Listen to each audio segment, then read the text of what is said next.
Hello parents, hello ಮಕ್ಕಳೇ, welcome to Shweta's moral class room. So ನಾನಿವತ್ತು ಮಕ್ಕಳಿಗೆ ಇಂಗ್ಲೀಷು, ಕನ್ನಡ, ಹಿಂದಿ ಮತ್ತು ತೆಲುಗು ಈ 4 ಭಾಷೆಗಳ ಸರಳ ಪದಗಳನ್ನು ನಾನು ಕಲಿಸುವ ಪ್ರಯತ್ನ ನಾನು ಮಾಡ್ತಿದ್ದೀನಿ. ಸೊ ಇದರಿಂದ ಮಕ್ಕಳಿಗಲ್ದೇ ಪ್ಯಾರೆಂಟ್ಸು ಕೂಡ ತುಂಬ ಯೂಸ್ಫುಲ್ ಆಗುತ್ತೆ. ಸೊ ಮಕ್ಕಳು ಯಾವ ರೀತಿ ಕಲಿತಾರೋ ನೀವು ಪ್ಯಾರೆಂಟ್ಸ್ ಕೂಡ 4 ಭಾಷೆಗಳಲ್ಲಿ ಪದಗಳನ್ನು ನೀವು ಅರ್ಥ ಮಾಡ್ಕೋಬೋದು. ಈ 4 ಭಾಷೆ ನಮಗೆ ಬಂದ್ಬಿಡುತ್ತಾ ಅನ್ನೋ ಪ್ರಶ್ನೆ ಬೇಡ. Slow progress wins a race ಅಂತ ಅಂತಾರೆ. ಅದೇ ರೀತಿ ದಿನ ಸ್ವಲ್ಪ ಪದಗಳನ್ನು ನೀವು ಕಲಿತ್ರೆ ಡೆಫಿನೆಟಾಗಿ ಮಕ್ಕಳ ಜೊತೆ ನೀವು ಪ್ಯಾರೆಂಟ್ಸ್ ಕೂಡ 4 ಭಾಷೆ ನೀವು ಕಲಿಬೋದು. ಇವಾಗ ನೀವು ಬೇರೆ ಕಡೆ ಎಲ್ಲಾದರೂ ಹೋಗಿರ್ತೀರಾ, ಸೊ ನಿಮಗೆ ನಿಮ್ಮದೇ ಆದರೆ ಒಂದೇ ಭಾಷೆ ಬಂದರೆ ಅದು ಪ್ರಾಬ್ಲಮ್ ಆಗುತ್ತೆ. ಅದೇ ನೀವು ಇನ್ನೊಂದು ಭಾಷೆ ಕೂಡ ಕಲ್ತಿದ್ರೆ ಡೆಫಿನೆಟಾಗಿ ನಿಮಗೆ ಯೂಸ್ಫುಲ್ ಆಗುತ್ತೆ. ಸೊ ನಿಮಗೆ ವೀಡಿಯೋಸ್ ಈ ಥರ ಬೇಕು ಅಂದರೆ ದಯವಿಟ್ಟು ನನ್ನ ಚಾನಲ್ನ ಸಬ್ಸ್ಕ್ರೈಬ್ ಮಾಡಿ ಮತ್ತು ನನ್ನ ಚಾನಲ್ನ ಫಾಲೋ ಮಾಡಿ. ನೀವು ಕೂಡ ಮಕ್ಕಳಿಗೂ ತೋರಿಸಿ, ಮಕ್ಕಳು ನೀವು ಇಬ್ಬರಿಗೂ ಬೆನಿಫಿಷಿಯಲ್ ಆಗಿರೋ ವೀಡಿಯೋಸ್ ನಾನು ಮಾಡ್ತಾ ಇರೋದು. ಸೊ ಅದರಿಂದ ನೀವು ಮತ್ತು ಮಕ್ಕಳು 4 ಭಾಷೆಗಳನ್ನು ಕಲಿಯೋ ಪ್ರಯತ್ನ ನೀವು ಮಾಡ್ಬೋದು. ದಯವಿಟ್ಟು ನನ್ನ ಚಾನಲ್ನ ಸಬ್ಸ್ಕ್ರೈಬ್ ಮಾಡಿ ಮತ್ತು ಫಾಲೋ ಮಾಡಿ. ಸೊ ಅದರಿಂದ ನಾನು ಆಲ್ರೆಡಿ ಮಾರಲ್ ಸ್ಟೋರೀಸ್ ನಾನು ಮಾಡ್ತಿದ್ದೀನಿ ವೀಡಿಯೋಸು. ಸೊ ಅದರಲ್ಲೇ ಕೆಲವು ಪದಗಳನ್ನು ನಾನು ಆಯ್ಕೆ ಮಾಡ್ಕೊಂಡಿದ್ದೀನಿ. ಸೊ ಆ ಪದಗಳನ್ನೇ 4 ಲ್ಯಾಂಗ್ವೇಜಸಲ್ಲಿ ನಾನು ನಿಮಗೆ ಟೀಚ್ ಮಾಡ್ತೀನಿ. ಸೊ ಅದರಿಂದ ನೀವು ಪದಗಳನ್ನೂ ಓದ್ದಂಗಿರುತ್ತೆ, ಮಾರಲ್ ಸ್ಟೋರೀಸು ನಿಮ್ಗೆ ಅರ್ಥ ಆಗಿ ಸೆಂಟೆನ್ಸ್ ಕೂಡ ನಿಮ್ಗೆ ಅರ್ಥ ಆಗುತ್ತೆ. ಸೊ ಇನ್ನಷ್ಟು ಬೇಗ ನೀವು ಕಲಿಬೋದು. ನೀವು ಅಷ್ಟೇ, ಮಕ್ಕಳು ಅಷ್ಟೇ, ಇನ್ನಷ್ಟು ಬೇಗ ಕಲಿಬೋದು. ಇವಾಗ ಶುರು ಮಾಡೋಣ.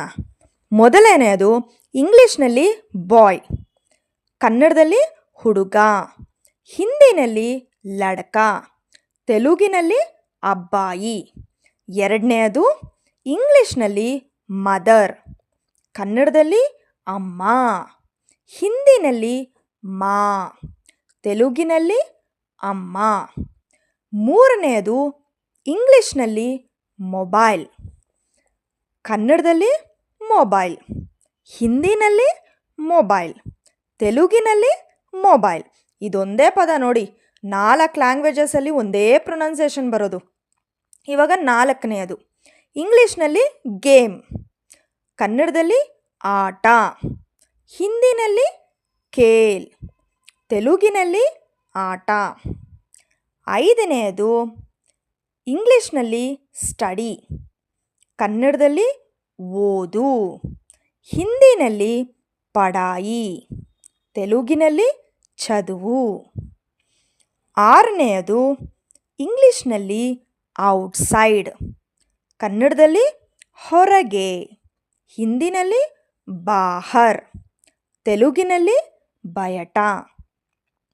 7ನೆಯದು ಇಂಗ್ಲೀಷ್ನಲ್ಲಿ ಫ್ರೆಂಡ್ಸ್, ಕನ್ನಡದಲ್ಲಿ ಸ್ನೇಹಿತರು, ಹಿಂದಿನಲ್ಲಿ ದೋಸ್ತ್, ತೆಲುಗಿನಲ್ಲಿ ಸ್ನೇಹಿತುಲು. 8ನೆಯದು ಇಂಗ್ಲೀಷ್ನಲ್ಲಿ ಹ್ಯಾಪಿ, ಕನ್ನಡದಲ್ಲಿ ಸಂತೋಷ, ಹಿಂದಿನಲ್ಲಿ ಖುಷ್, ತೆಲುಗಿನಲ್ಲಿ ಸಂತೋಷಂ. 9ನೆಯದು ಇಂಗ್ಲೀಷ್ನಲ್ಲಿ ಡೇ, ಕನ್ನಡದಲ್ಲಿ ದಿನ, ಹಿಂದಿನಲ್ಲಿ ದಿನ್, ತೆಲುಗಿನಲ್ಲಿ ರೋಜು.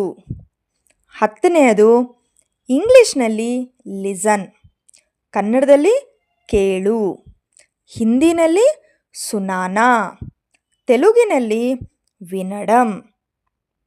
ಎಷ್ಟು ಚೆನ್ನಾಗಿದೆ ಅಲ್ಲ, ಬೇರೆ ಬೇರೆ ಭಾಷೆಯಲ್ಲಿ ಸೇಮ್ ಪದನ ನಾವು ಹೇಳ್ತಾ ಇದ್ರೆ.